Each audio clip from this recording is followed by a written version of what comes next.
So we've been exploring, I've been pushing up to my YouTube channel here, wargaming systems that I enjoy. Building a checklist, an acquisition checklist, an acquisition model. What are we going to buy? How are we going to do it to build out our collection? You've got the rules. Maybe you have a starter set. You got a couple of models. You're ready to jump in. How to do it somewhat reasonably and not get totally overwhelmed. We're going to look at Warhammer 40,000.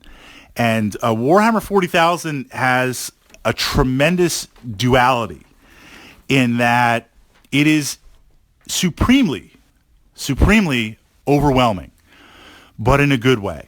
So unlike historical war games where, you might have two nations, or if we're looking at World War II, I've got 4 or 5, army lists on there. 40K has numerous factions, a dozen factions. And within those factions, there are factions. So you want to play Space Marines, great. Maybe it's your own chapter. If it's not your own chapter, are you doing Ultramarines? Are you doing Space Wolves? Are you doing Dark Angels? Are you doing Black Templars? Mix and match, pushing and pulling. And then even within the armies, so you're going to play Orcs on there. I picked Orcs because Orcs are a lot of fun to play. How are you going to build that army? Do you want massive amounts of infantry? Do you want lots of tanks? Do you want flyers on there? Do you want mechs and titans, heavy support choices? There's a lot. So you're new to this hobby and you're looking and you're like, whoa, where do I go? What I would recommend is, and this isn't always possible. A lot depends on your gaming group. That's the unknown. That's what I don't know. Are you getting into 40K with some friends and it's just you as a team and a group? Or are you part of a gaming club, or you go to a store where there's some players that are already established, playing a number of years? The best case scenario would be to look at some of the starter sets and branch out from there.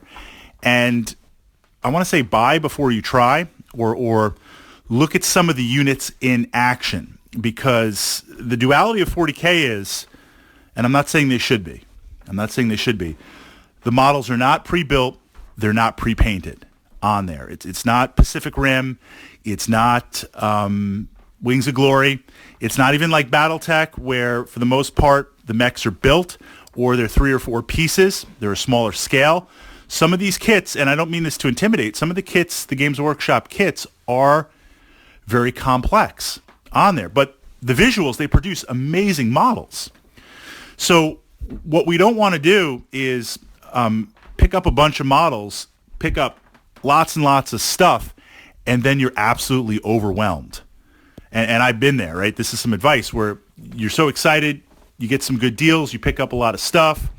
Maybe it's a holiday or an event, and you get some gifts, and now you're like, I've got so much stuff to build through, you get paralyzed. And now you're not playing 40K.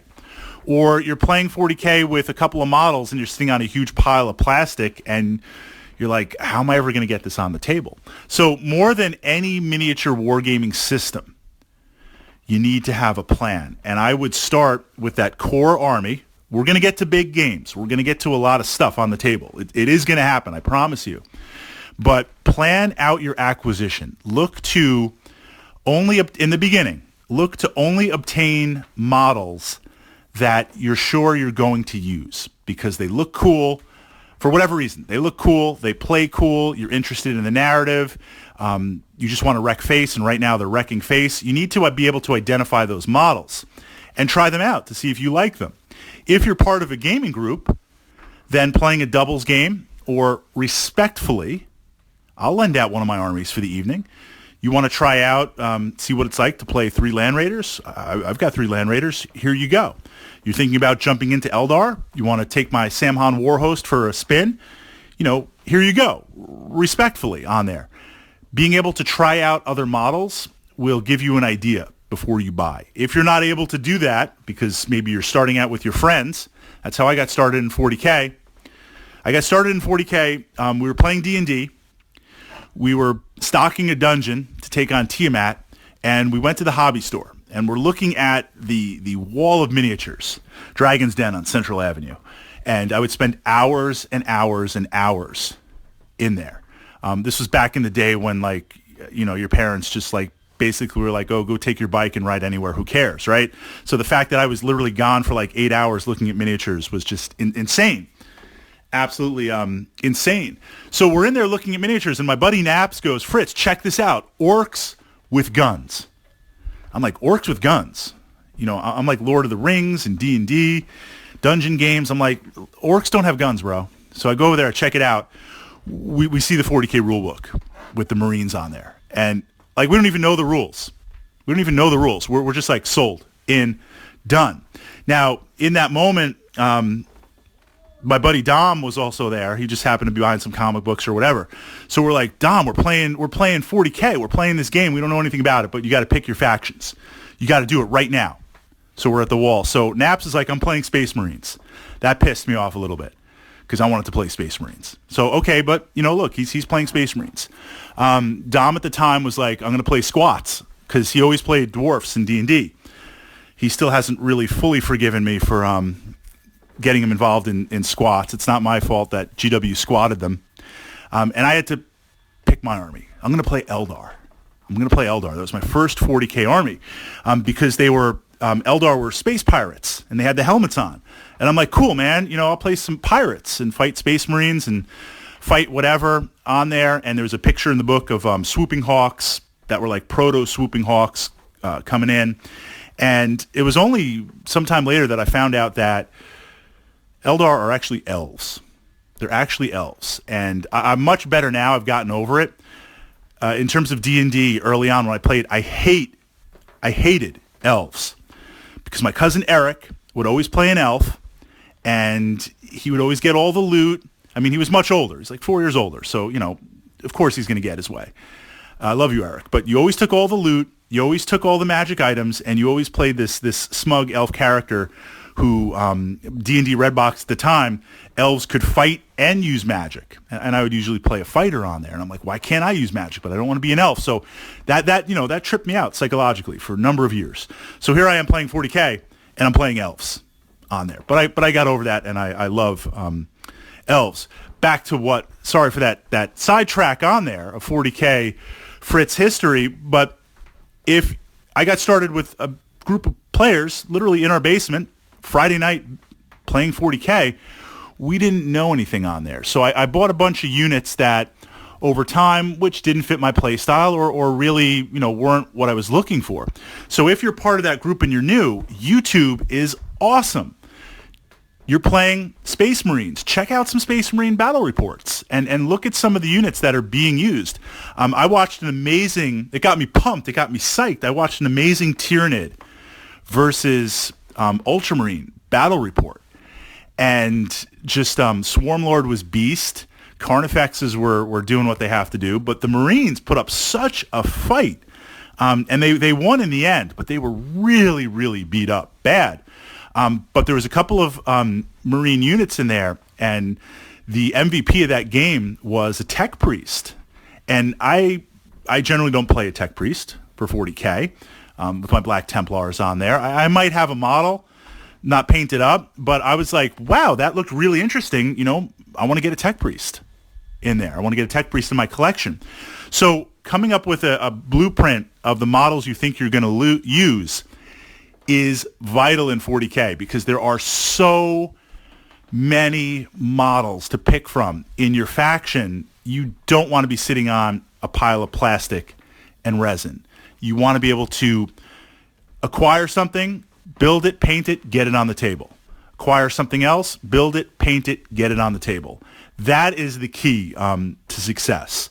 Now let's look at terrain because 40K is also interesting in that, from what I see, although it's gotten much better, a lot of clubs and big stores, they don't have enough 40K terrain.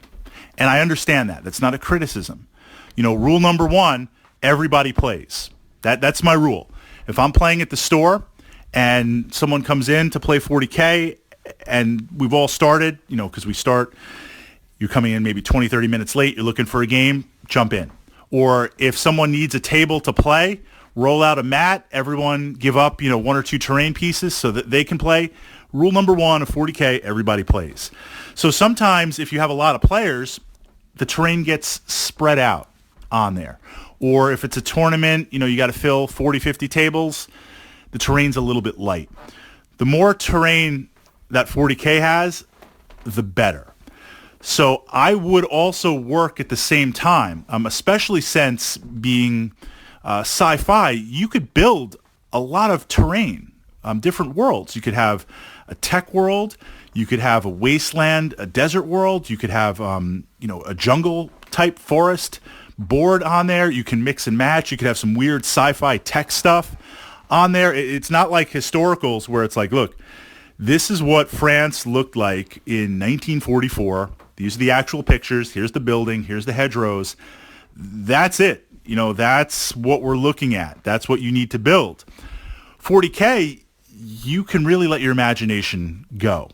And the terrain improves the visuals of it so much, so amazing. With that, I want to encourage you to take advantage of that. The duality is that since you have to buy, build, and paint your army, most of us as hobbyists, that's where our focus is spent. Because you want to get that army on the table. You want to get that army on the table. I'm right there with you. And if you're part of a group or a store, usually they provide the terrain. And it might be, I've played at some stores that the quality of the terrain is amazing. Just absolutely amazing. I never want to leave this store. Other stores, because they were smaller and 40K was just starting out in that area, it was a little more humble with that.